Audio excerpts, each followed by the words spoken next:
আসসালামু আলাইকুম ওয়া রাহমাতুল্লাহি ওয়া বারাকাতুহু। বিসমিল্লাহির রহমানির রহিম।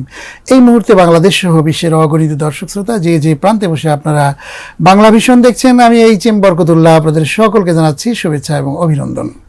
আপনারা দেখছেন বিআরবি নিবেদিত আলোকিত কাফেলা powered by BRB hospitals limited.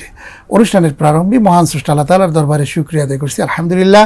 বিশ্বনবী জনাবে মুহাম্মদ রাসূলুল্লাহ সাল্লাল্লাহু আলাইহি ওয়াসাল্লামের প্রতি দরুদ এবং সালাম প্রেরণ করে শুরু করছি আজকের পরিবেশন। প্রিয় দর্শক, আজ আমরা বিশ্বনবী জনাবে মুহাম্মদ রাসূলুল্লাহ সাল্লাল্লাহু আলাইহি ওয়াসাল্লামের একান্ত প্রিয় পাত্র ও জলিলুল কদর সাহাবী হযরত যায়েদ ইবনে হারেসা, জাফর ইবনে আবু তালেব ও আবদুল্লাহ ইবনে রাওয়াহা রাদিয়াল্লাহু আনহু এর মাকাম জিয়ারত করতে রওনা হয়েছি। আমরা মুতা যুদ্ধের ময়দান দেখা শেষ করলাম, যার আকাশে বাতাসে এখনও বীরত্বের গাথা শাঁ শাঁ করে গুঞ্জরিত হচ্ছে। মুতা যুদ্ধে রোমানদের বিরুদ্ধে মুসলমানদের বিজয় সূচিত হয়। সেই অসম যুদ্ধে শত্রু বাহিনীর সীমাহীন ক্ষতি হলেও মুসলিম বাহিনীর অপূরণীয় ক্ষতি হয়। সে ক্ষতি সংখ্যার দিক দিয়ে নয়, বরং মানের দিক দিয়ে। সে যুদ্ধে এক এক করে মুসলিম বাহিনীর 3 জন সেনাপতি শহীদ হন। তাদের মধ্যে একজন হলেন হজরত যায়েদ ইবনে হারেসা রাদিয়াল্লাহু আনহু, যিনি ছিলেন শেষ নবীর হৃদয়ের টুকরোর মতো, যাকে তিনি স্নেহ করতেন ও ভালোবাসতেন আপন ছেলের মতো। তিনি তাকেই এই বাহিনীর সেনাপতি করেছিলেন আর বলেছিলেন, যায়েদ ইবনে হারেসা যদি শহীদ হয়ে যান তাহলে তারপর সেনাপতি হবে হজরত জাফর ইবনে আবু তালেব রাদিয়াল্লাহু আনহু। তিনিও যদি শহীদ হয়ে যান তারপর সেনাপতি হবে আবদুল্লাহ ইবনে রাওয়াহা রাদিয়াল্লাহু আনহু। এই 3 জনই শেষ নবীর বিশেষ সাহাবী ছিলেন, যাদের প্রত্যেককেই তিনি অনেক স্নেহ করতেন, আর সে কারণেই একজনের পর আরেকজনকে সেনাপতির দায়িত্ব দিয়েছেন। শেষ পর্যন্ত 3 জনই শহীদ হন। একবার এই সমাধি গম্বুজ দুটির দিকে তাকাচ্ছি, আবার পিছনে ফিরে মুতা যুদ্ধের সেই যুদ্ধের কাল্পনিক চিত্র দেখছি। এখানে দাঁড়িয়ে যেন সত্যি যুদ্ধ দেখতে পাচ্ছি। বীর যোদ্ধারা তলোয়ার মারছেন, তীর ছুড়ছেন। 3000 মুসলিম বাহিনী 1.25 লাখ বাহিনীর সাথে যুদ্ধে ঝাঁপিয়ে পড়েছেন। মনের চোখে ও মনের জানালায় সেই যুদ্ধের দৃশ্য দেখতে পাচ্ছি। এবার আমরা এই দিকে গম্বুজের মাঝের গেট দিয়ে ভেতরে ঢুকলাম। বাঁ দিকের গম্বুজের নিচে শায়িত আছেন শেষ নবীর অত্যন্ত প্রিয় সাহাবী, মুতাযুদ্ধের প্রধান সেনাপতি হজরত যায়েদ ইবনে হারেসা রাদিয়াল্লাহু আনহু, আর বাঁ দিকে আছেন দ্বিতীয় সেনাপতি জাফর ইবনে আবু তালেব রাদিয়াল্লাহু আনহু। এখন আমি দাঁড়িয়ে যায়েদ ইবনে হারেসার সমাধিতে। সমাধিটির যথাযোগ্য সংরক্ষণের জন্যই হয়তো তা চারদিকে বেড়া দিয়ে ঢাকা, যেন ছোট্ট এক কক্ষের মতো। ফাঁক দিয়ে ভেতরে সমাধিটি দেখা যায়। দাঁড়ালাম এই সমাধির কাছে, তাকালাম ভেতরে। এই সেই যায়েদ ইবনে হারেসা, যাকে রাসূল সাল্লাল্লাহু আলাইহি ওয়াসাল্লামের পরিবারের সদস্য হিসেবে গ্রহণ করেছিলেন, যাকে তিনি নিজ পুত্রের মতো স্নেহ করতেন, ভালোবাসতেন। নবীর নিজের কোনো পুত্র যৌবনে পৌঁছতে পারেননি অথবা পরিণত বয়সে পৌঁছেননি। এটা হয়তো আল্লাহরই পরিকল্পনা ছিল যে শেষ নবী হিসেবে তার কোনো পুত্র বেঁচে থাকা ঠিক নয়, যাকে মানুষ অন্য নজরে দেখবে। সুতরাং তার কোনো প্রাপ্তবয়স্ক পুত্র ছিল না, ছিলেন যায়েদ ইবনে হারেসা, যাকে তিনি পুত্র হিসেবে ঘোষণা করেন। বিষয়টি আরেকটু খুলে বলি। যায়েদের পিতার নাম হারেসা, মায়ের নাম সুদা বিনতে সালেবা। তার মা একবার তাকে নিয়ে বাপের বাড়ি দিকে যাচ্ছিলেন। তখন সে রাজ্যে আইনের শাসন ছিল না, সে যা ইচ্ছা তাই করতে পারত। জোর যার মুল্লুক তার। দখল করতে পারলে অথবা ছিনিয়ে নিতে পারলেই মালিক হওয়া যায়। শৈশবে একবার জায়েদ তার মার সাথে মামার বাড়ি যাচ্ছিল। পথে বনি কায়েনের লুটেরা দল তাদের সব কিছু লুট করে নিয়ে যায়। লুট হন 8 বছরের বালক জায়েদও।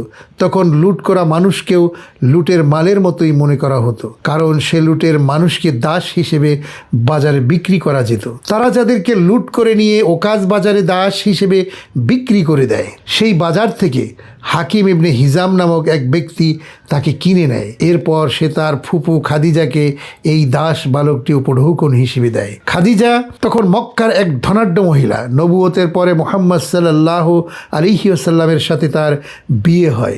বিয়ের পর খাদিজা রাদিয়াল্লাহু আনহা এই বালক দাসটিকে তার স্বামীকে উপঢৌকন হিসেবে দেন। ওদিকে জায়েদ রাদিয়াল্লাহু আনহা এর মা ও বাবা পুত্রের শোকে কাতর।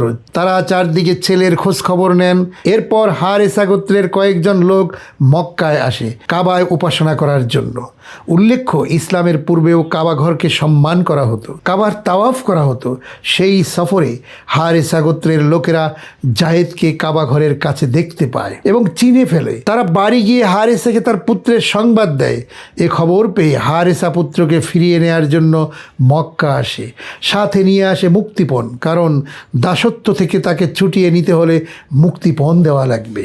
জায়েদের পিতা মক্কায় এলো, ছেলেকে খুঁজে বের করলো। এরপর জায়েদের মনিব মোহাম্মদ সাল্লাল্লাহু আলাইহি ওয়াসাল্লামকে বিনয়ের সুরে বলল যে সে তার পুত্রকে ফিরিয়ে নিতে চায়, সেজন্য সে মুক্তিপণ নিয়ে এসেছে। মোহাম্মদ সাল্লাল্লাহু আলাইহি ওয়াসাল্লাম বললেন, মুক্তিপণের কোনো প্রয়োজন নেই। জায়েদ যদি আপনার সাথে যেতে চায় তাহলে সে স্বাধীন, সে চলে যেতে পারে। আর যদি যেতে না চায় তাহলে আমার কিছু করার নেই। এই বলে মোহাম্মদ সাল্লাল্লাহু আলাইহি ওয়াসাল্লাম জায়েদকে জিজ্ঞেস করলেন, তুমি কি তাদেরকে চিনো?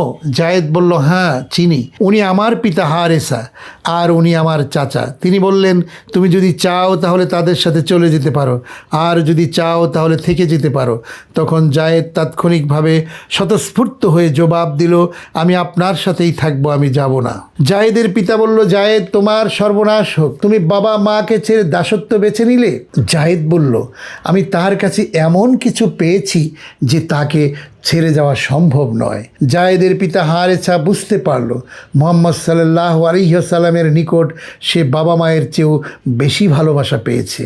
এখানে থাকলে সে ভালো থাকবে, আরামে থাকবে, তার কোনো কষ্ট হবে না। এই ভেবে সে শেষ পর্যন্ত খুশি মনেই বিদায় নিল। জায়েদের এই ব্যবহারে মুহাম্মদ সাল্লাল্লাহু আলাইহি ওয়াসাল্লাম মুগ্ধ হলেন। তিনি তার হাত ধরে তাকে কাবা ঘরের কাছে নিয়ে গেলেন আর হাজরে আসওয়াদ পাথরের কাছে দাঁড়িয়ে উপস্থিত সবাইকে লক্ষ্য করে ঘোষণা করলেন, তোমরা সবাই সাক্ষী থাকো, আজ থেকে জায়েদ আমার ছেলে, সে হবে আমার উত্তরাধিকারী। এরপর থেকে তার পরিচয় হয়ে গেল জায়েদ ইবনে মুহাম্মদ, মোহাম্মদের ছেলে জায়েদ। এটাই তার পরিচয়।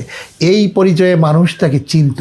কিন্তু যখন কোরআনে সূরা আহজাবের একটি আয়াতে এই নির্দেশ জারি হয় যে তাদেরকে তাদের পিতার নামে ডাকো, তখন থেকে জায়েদ ইবনে মুহাম্মদ আবার হয়ে গেল জায়েদ ইবনে হারেসা। এখানে একটা বিষয় বিবেচ্য, জায়েদ একটা বালক। কোনো মানুষের নিকট কতটুকু আদর ও স্নেহ পেলে একটা বালক বাপ মাকে ছেড়ে সে ব্যক্তির কাছে থাকতে চাইতে পারে। তখনও মুহাম্মদ সাল্লাল্লাহু আলাইহি সাল্লাম নবুয়ত পাননি, তখনও তিনি নবী হননি। তিনি একজন সাধারণ মানুষ। সাধারণ মানুষ হিসেবে তার যে আচরণ, একটা কৃতদাসের প্রতি তার আদর ও স্নেহ, তা জগতের ইতিহাসে হয়তো আর কোথাও পাওয়া যাবে না। আরও চিন্তার বিষয়, জায়েদ তার মা বাবার পরিবর্তে একজন মুহাম্মদ সাল্লাল্লাহু আলাইহি সাল্লামকে বেছে নিয়ে কতটুকু জিতেছিল তা তার পক্ষে তখন বোঝা সম্ভব হয়নি। পরে যখন দেখা গেল এই লোকটি নবী হয়েছেন, মহা সাম্রাজ্যের অধিপতি হয়েছেন, সেই ব্যক্তির সঙ্গ পাওয়া, তার পরিবারের সদস্য হওয়া, তার অতি আপনজন হওয়া কত যে ভাগ্যের ব্যাপার তা আন্দাজ করা সে বাল্য বয়সে সম্ভব হয়নি। রাসূল সাল্লাল্লাহু আলাইহি ওয়াসাল্লাম তাকে বিভিন্ন অভিযানে পাঠান, আর যে অভিযানেই তিনি অন্তর্ভুক্ত ছিলেন তাকেই সেই অভিযানের নেতৃত্ব দেয়া হতো। যখন জায়েদ ইবনে হারেসা কোনো অভিযানে বাইরে যেতেন তখন যেন মনে হতো নবী তার নিজ সন্তানকে বাইরে পাঠিয়েছেন। তিনি তার ফিরে আসা পর্যন্ত উদ্গ্রীব থাকতেন। তিনি ফিরে এলে মনে হতো তিনি প্রাণ ফিরে পেয়েছেন। আয়েশা রাদিয়াল্লাহু আনহা একবার বলেন, জায়েদ ইবনে হারেসা কোনো এক অভিযান থেকে ফিরে এলো। রাসূল সাল্লাল্লাহু আলাইহি ওয়াসাল্লাম তখন আমার ঘরে। জায়েদ এসে দরজায় কড়া নাড়ল। রাসূল তখন অনেকটা খালি গায়ে ছিলেন। নাভি থেকে হাঁটু পর্যন্ত কাপড় ছাড়া অন্য কোনো কাপড় তার গায়ে ছিল না। যখন তিনি বুঝতে পারলেন জায়েদ ইবনে হারেসা দরজায় কড়া নেড়েছে, তখন তিনি এই কাপড়েই দৌড়ে গেলেন, তাকে জড়িয়ে ধরলেন, চুমু খেলেন। তিনি জায়েদ ইবনে হারেসা ছাড়া অন্য কারো সাথে এমন আচরণ করেননি। রাসূল সাল্লাল্লাহু আলাইহি সাল্লাম জায়েদ ইবনে হারেসাকে গভীরভাবে ভালোবাসতেন। তিনি এত ভালোবাসতেন যে জায়েদের নাম পড়ে যায় জায়েদ আল হুব্বু অথবা হুব্বু রাসূলিল্লাহ, অর্থাৎ ভালোবাসার জায়েদ বা রাসূলুল্লাহর ভালোবাসার পাত্র। রাসূলের পরিবার বা অন্য কারো জন্য এমন নাম বা পরিচিতি শোনা যায়নি। বা দেখা যায়নি। এই বিশেষণ শুধু যায়েদ ইবনে হারেসার জন্যই ছিল। তখনকার দিনে যুদ্ধের জন্য যুদ্ধ জাহাজ ছিল না, কামান ছিল না, বন্দুক ছিল না, স্বয়ংক্রিয় কোনো অস্ত্র ছিল না। তখন যুদ্ধ হতো তীর দিয়ে, বর্ষা দিয়ে, তলোয়ার দিয়ে। যারা বিশেষ দক্ষতার সাথে তীর ও বর্ষা চালাতে পারত তাদেরকেই মনে করা হতো শ্রেষ্ঠ যোদ্ধা। যায়েদ ইবনে হারেসা ছিলেন অন্যতম শ্রেষ্ঠ তীরন্দাজ। যেসব অভিযানে স্বয়ং রসুল সাল্লাল্লাহু আলাইহি ওয়াসাল্লাম অংশগ্রহণ করেন সেগুলোতে জায়েদও অংশগ্রহণ করেন। বেশ কয়েকটিতে তাকেই সেনাপতি নিয়োগ দেয়া হয়। তিনি শুধু একটি অভিযানে শরিক হননি, তার নাম হলো মারিয়াসি অভিযান। এই অভিযানের সময় রসুল সাল্লাল্লাহু আলাইহি ওয়াসাল্লাম তাকে মদিনায় তার স্থলাভিষিক্ত করে যান। এছাড়া তিনি মুতা পর্যন্ত অন্যান্য সকল অভিযানেই শরিক ছিলেন। মুতা অভিযান ছিল ইসলামী ইতিহাসের অন্যতম গুরুত্বপূর্ণ অভিযান, ছিল রোম সাম্রাজ্যের বিরুদ্ধে এক বিরাট চ্যালেঞ্জ। রসুল সাল্লাল্লাহু আলাইহি ওয়াসাল্লাম 3000 লোকের বাহিনী সে অভিযানে পাঠান, আর তার সেনাপতি করেন যায়েদ ইবনে হারেসাকে। বর্তমান জর্ডানে অবস্থিত মুতার প্রান্তরে 1.25 লক্ষ সৈন্যবাহিনীর সাথে যুদ্ধ করে তিনি শহীদ হয়ে যান। রসুল সাল্লাল্লাহু আলাইহি ওয়াসাল্লামকে আল্লাহ তাআলাই এ খবর পৌঁছে দেন। তিনি চোখের জলে সাহাবীদের কাছে এই শাহাদাতের বর্ণনা দেন। তিনি যায়েদ ইবনে হারেসার ঘরে যান। যায়েদের ছোট মেয়ে রসুলকে জড়িয়ে ধরে কাঁদতে থাকে। রসুল সাল্লাল্লাহু আলাইহি ওয়াসাল্লাম নিজেও হু হু করে কেঁদে ওঠেন। এই অবস্থা দেখে সাদ ইবনে ওবাইদা বলে ওঠেন, হে রসুল, এ কি? তার এ প্রশ্ন শুনে রসুল জবাব দেন, শাউকুল হাবিব ইলা হাবিবিহি, প্রিয়জনের প্রতি প্রিয়জনের আবেগ। যায়েদ ইবনে হারেসার পুত্র উসামা তখনও পরিণত বয়সে পৌঁছায়নি। পরের এক অভিযানে রসুল সাল্লাল্লাহু আলাইহি ওয়াসাল্লাম এক বাহিনী তৈরি করেন এবং যায়েদ ইবনে হারেসার পুত্র উসামাকে তার প্রধান করলেন আর বললেন, উসামা, তুমি যাও, তুমি তোমার পিতৃহত্যার উপযুক্ত বদলা নিয়ে আসো। তাই হলো, ওসামা বাহিনী নিয়ে রওনা দিল। সে তার পিতৃহত্যার বদলা নিল, এরপর মদিনায় প্রত্যাবর্তন করলো। এই সেই যায়েদ ইবনে হারেসা, তিনি এখানে শায়িত আছেন। আজকাল বেড়ার ফাঁক দিয়ে দেখতে হয়, ভিতরের প্রকৃত সমাধির ছবি তোলা কঠিন। কোনো মতে সংগ্রহ করে ভিতরের একটা ছবি নিলাম এখানে। এই সেই সমাধি, এই সেই যায়েদ ইবনে হারেসা, যার সম্পর্কে রসুলের স্ত্রী আয়েশা রাদিয়াল্লাহু আনহা বলতেন, যদি যায়েদ জীবিত থাকতো তাহলে হয়তো রসুল সাল্লাল্লাহু আলাইহি সাল্লাম তার মৃত্যুর সময় তাকেই স্থলাভিষিক্ত করে যেতেন। হযরত যায়েদ বিন হারেসার সমাধি দেখার পর অপর পাশের সমাধি দেখতে গেলাম, আর তা হলো জাফর ইবনে আবু তালেবের সমাধি বা মাকাম। তিনি ছিলেন মুতা যুদ্ধের মুসলিম বাহিনীর দ্বিতীয় সেনাপতি। মদিনা থেকে এই বাহিনী প্রেরণের সময়ই রসুল সাল্লাল্লাহু আলাইহি ওয়াসাল্লাম বলে দিয়েছিলেন, এই বাহিনীর সেনাপতি হলো যায়েদ ইবনে হারেসা। তিনি যদি শহীদ হয়ে যান তাহলে তারপর সেনাপতির দায়িত্ব পালন করবেন জাফর ইবনে আবু তালেব। ইতিপূর্বে মুতার যুদ্ধ সম্পর্কে বলা হয়েছে, সেটি ছিল নিতান্তই অসম যুদ্ধ। 1.25 লাখ সৈন্যের সুশিক্ষিত ও সশস্ত্র শত্রু বাহিনীর বিরুদ্ধে জিহাদে ঝাঁপিয়ে পড়েছিলেন মাত্র 3000 সৈন্যের প্রশিক্ষণহীন ও নিম্নমানের অস্ত্রের একটি বাহিনী। 1.25 লক্ষ সৈন্যের বিরুদ্ধে 3000 সৈন্য চিন্তা করতেও গা শিউরে ওঠে। কিন্তু এরই মধ্যে শাহাদাতের কামনায় অনেকটা নিরস্ত্র মুসলিম বাহিনী ঝাঁপিয়ে পড়ে শত্রুর উপর। হয় বিজয় নয়তো শাহাদাত। বিজয়ী হলেও কল্যাণ, আর বিজয় না হলেও শাহাদাত, আরও বেশি কল্যাণ। কারণ জান্নাতে যাওয়ার জন্য আর বেশি দেরি করতে হবে না, জান্নাতের পথ হবে ত্বরান্বিত। এই জিহাদের প্রথম সেনাপতি যায়েদ ইবনে হারেসা শাহাদাত বরণ করেন। এরপর রসুল সাল্লাল্লাহু আলাইহি ওয়াসাল্লামের নির্দেশ অনুযায়ী জাফর ইবনে আবু তালেব রাদিয়াল্লাহু আনহু মুসলিম বাহিনীর নেতৃত্ব হাতে নেন। বীর দর্পে যুদ্ধ করতে করতে তিনিও শহীদ হয়ে যান আর চিরনিদ্রায় শায়িত হন এখানে দাঁড়িয়ে আরও অনেক কিছুই মনে পড়ে গেল। যুদ্ধের মাঠে ছিলেন জাফর বিন আবু তালেব। তিনি ঘোড়ার উপর সাওয়ার ছিলেন। যুদ্ধ যখন তুঙ্গে তখন তিনি ঘোড়া থেকে নেমে গেলেন, নিজ তলোয়ার দ্বারা ঘোড়াটিকে হত্যা করলেন, যেন এই ঘোড়া শত্রু পক্ষের কোনো কাজে লাগতে না পারে, অথবা এই ঘোড়া যেন পলায়নের কাজে ব্যবহৃত হতে না পারে। অর্থাৎ যুদ্ধ থেকে পলায়নের সব পথ তিনি বন্ধ করে দিলেন। যুদ্ধ করতে করতে হয়তো তিনি গাজী হবেন, বিজয়ী হবেন, নয়তো শহীদ হবেন। পেছনে ফেরার কোনো সুযোগ নেই। ঘোড়া থেকে নেমে তিনি তলোয়ার চালাতে লাগলেন।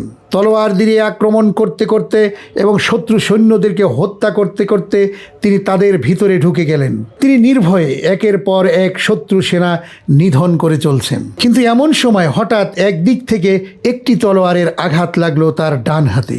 সেই আঘাতে তার ডান হাত দ্বিখণ্ডিত হয়ে যায়, শরীর থেকে বিচ্ছিন্ন হয়ে মাটিতে পড়ে যায়। ডান হাত বিচ্ছিন্ন হয়ে গেলেও তিনি পিছনে ফিরে তাকালেন না, মাটিতে পড়ে গেলেন না, আত্মসমর্পণ করলেন না, বরং তলোয়ার বাঁ হাতে নিয়ে শরীরের যতটুকু শক্তি আছে তা দিয়ে শত্রু বাহিনীর উপর আঘাত করতে লাগলেন। বাঁ হাতের আঘাতেও তিনি আশেপাশের শত্রুদের তছনছ করে দিলেন। আক্রমণ করতে করতে আরও এগিয়ে গেলেন, কিন্তু এরই মধ্যে আরেকটি তলোয়ারের আঘাত এসে লাগলো তার বাঁ হাতে।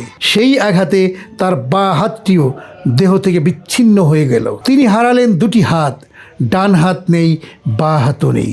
তিনি ভাবলেন সেনাপতির এই অবস্থা দেখলে তার সেনাবাহিনীর মন ভেঙে যেতে পারে। তাই তিনি দুই বাহুর যতটুকু এখনও দেহের সাথে আছে তিনি তা দিয়েই ঝান্ডাকে বুকে চেপে ধারণ করলেন, যেন মুসলিম বাহিনী তার এই অবস্থা বুঝতে না পারে। এভাবে কিছুক্ষণ গেল, কিন্তু যিনি আর তলোয়ার চালাতে পারছিলেন না তাকে কাবু করা শত্রু বাহিনীর পক্ষে মোটেই কঠিন হলো না। আরেকটি তলোয়ারের আঘাত এলো অত্যন্ত শক্তভাবে, তা তার দেহকে দ্বিখণ্ডিত করে দিল। তিনি শহীদ হয়ে গেলেন, শাহাদাতের অমীয় সুধা পান করলেন। শাহাদাতের পর যখন তার লাশ কুড়িয়ে নেওয়া সম্ভব হলো, তখন দেখা গেল তার সামনের দিকে 50টি ক্ষত চিহ্ন হয়েছে, আর দুই পাশ মিলিয়ে ক্ষত ছিল 90টিরও বেশি। কিন্তু ক্ষত ছিল না পেছন দিকে, অর্থাৎ তিনি এত আক্রমণের পরেও দৌড়ে পেছন দিকে পালাতে চেষ্টা করেননি। যদি তা হতো তবে তার পেছনে ক্ষত থাকতো। তিনি শত আক্রমণের মধ্যেও সামনে এগিয়ে গেছেন,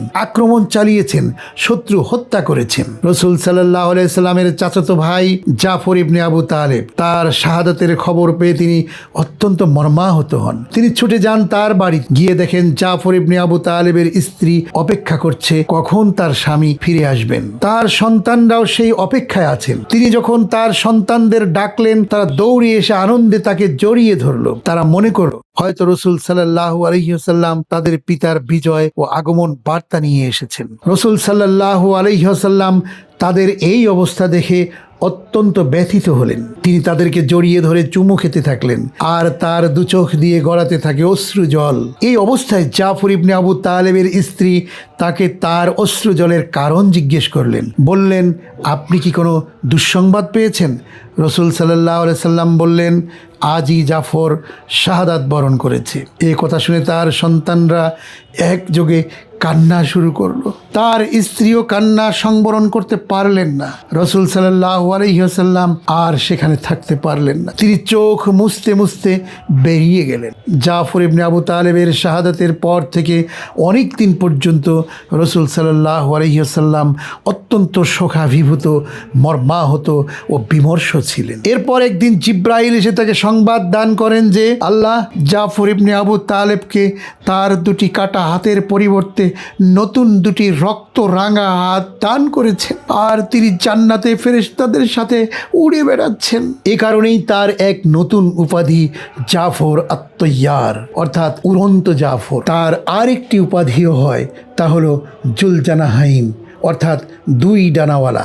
মানুষের উপাধি হয় জীবদ্দশায়, আর জাফর ইবনে আবু তালেবের এই উপাধি হলো তার মৃত্যুর পর মরণোত্তর উপাধি। প্রিয় দর্শক শ্রোতা মণ্ডলী, আপনারা এতক্ষণ দেখলেন বিআরবি নিবেদিত আলোকিত কাফেলা, powered by BRB hospitals limited. আজ এ পর্যন্তই।